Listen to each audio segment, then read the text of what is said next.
this story is something else, my friends. Bro, I've been obsessed with geopolitics, not only because just what I do, but in general, because you can't write fiction that's crazier than the reality that we are living in. Like, people watching Game of Thrones, I thought that shit was boring compared to real life. So you guys remember Robert Fico, the Prime Minister of Slovakia that was shot in the chest? I did a hotspot video about it. And then I explained in the video because I used critical thinking. What did I tell you guys? I told you guys that if you use critical thinking, if you look at the people who have the motive to get rid of this guy who wanted normalized relations with Russia, who criticized the Ukraine war, it was obviously the West in Ukraine that had something to do with it. And now, what does this tell us, guys? Well, we have, I think this is the Prime Minister of Georgia. I don't want to butcher his name, so I'm not going to try to pronounce it. Actually, let's use the app. How do you pronounce that? Pronounce. Again, can even Google figure this out? Let's see. Can you guys hear that? That's the Prime Minister's name. Okay. One more time. So Prime Minister Kovacic? I heard it 4 times. I still can't say it. Anyway, the Prime Minister of Georgia posted an official statement saying that he was being routinely blackmailed by high-ranking foreign politicians. So there's multiple threats, my friends, being levied at politicians in Georgia for having a bill that's similar to the bill we have in the United States. And he said he was particularly aghast during a phone call with the unnamed EU commissioner who listed the range of measures that Western politicians may take if we overcome the veto. And he said that the commissioner told him, "You saw what happened to Robert Fico. You should be very careful."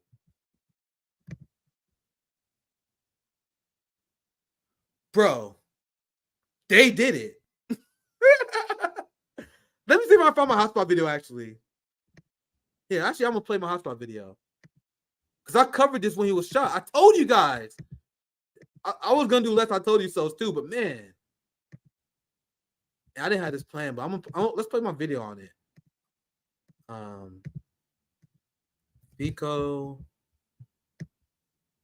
I have another segment on Taiwan, but I'm going to do it tomorrow instead. Oh, here it is. Let's watch my hotspot. As I get something to drink real quick. This is why literally what I predicted. And now after this been made public, we're like, why would he lie about this? No one believes that he's lying, right? Why would you lie about that? I 100% believe him. And he definitely got in threat, and God knows what they've been telling him. Now, they did a story about Robert Fico, and I told you guys the West definitely did this shit. Fico, the Prime Minister of Slovakia, who's been a very open critic of the West war in Ukraine, have been shot. Robert Fico was meeting with supporters when a gunman hiding in the crowd shot him in the head and in the chest. Robert Fico is currently in critical condition, and we will know his fate maybe a few hours after I finish this video. This is very significant and interesting because Slovakia is one of the few NATO nations that are not completely subservient to the United States. Robert Fico said that we can pour all the money and all the weapons in the world in Ukraine and we will not defeat Russia. So we need to consider peace options and negotiations. Apparently, Robert Fico simply advocating for peace in Ukraine was enough for Western media to paint him as some sort of Putin puppet. But he's become very pro-Russian over the years, and one wonders why and how, but maybe that's his conviction. They dig their toes in against aid to Ukraine and against any sort of sympathy with Kiev. And they keep saying, look, we want the war to finish. And by that, they mean they want the Russians to succeed, and then the war will be over if Ukraine would just surrender and give up territory. And so that's the view he takes. Now, that's very divisive in Slovakia. It's divisive within the EU. So it's not surprising that this sort of event might take place. Maybe if you guys listen to Robert Fico, there would be less dead Ukrainians, and NATO and the West would be in a better negotiation position with Russia. We also had Robert Fico, who was a vocal critic of the WHO pandemic treaty and refused to sign it. So the leader who wanted normalized relations with Russia, who criticized NATO proxy war in Ukraine, who criticized the WHO's pandemic policies, was also a victim of a brutal assassination attempt. How convenient for the West. Yes, we came, we saw, he died. Did it have anything to do with your visit? No, I'm sure it did. I tell you, boy, my team at Hospital, we be in the lab cooking, don't we?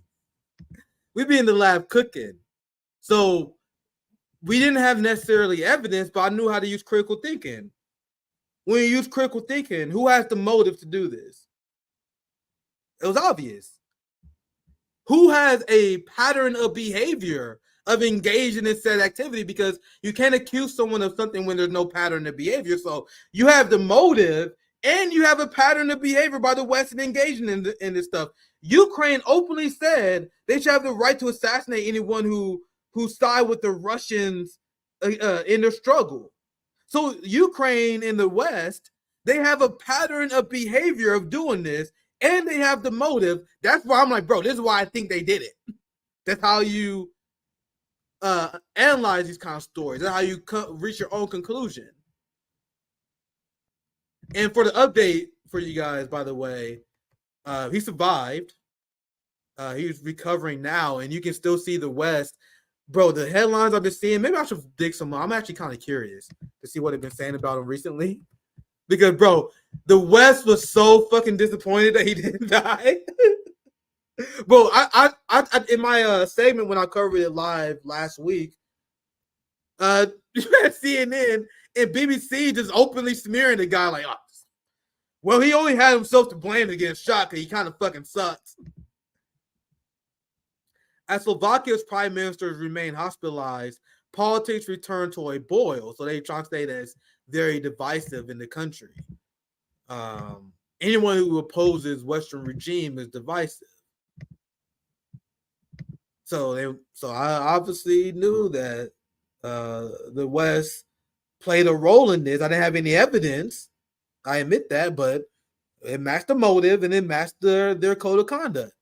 And now we have what I view as enough for me to say this undisputedly, that the West, the EU, definitely has something to do with it. Because if they did not, why would you say this? You saw what happened to Robert Fico. You should be very careful. But Nick, come on, man. Don't you know that Slovakia, they have corruption problems? Don't you know that this is a right-wing government? XXXXX.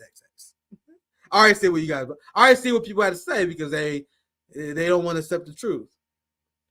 And I've seen how Western media covered this story where they tried to do everything they can to hide the motive of the shooter.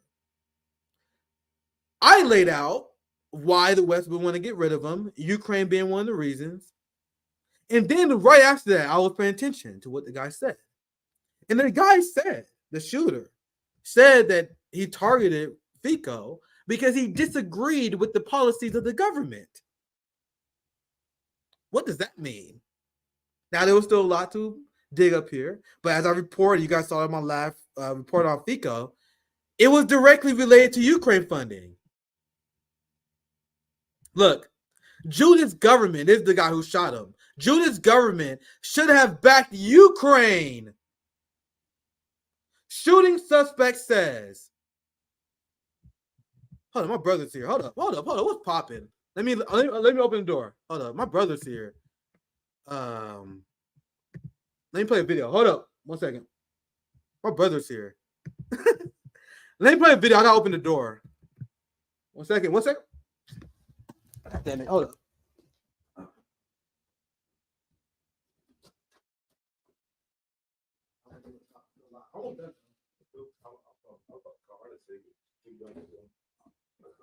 It's good. I'm almost done. Hold up. I'm still live. I'll get right to you. What's popping, guys? That's my brother. What's popping? He said, and you see, they already saying, let your brother in. They good. They already know what's going on.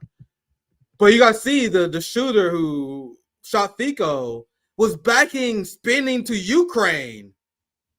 Why would someone in Slovakia support the struggle of the Ukrainians, a whole ass government, so much that they will risk their life in order to shoot and kill the president?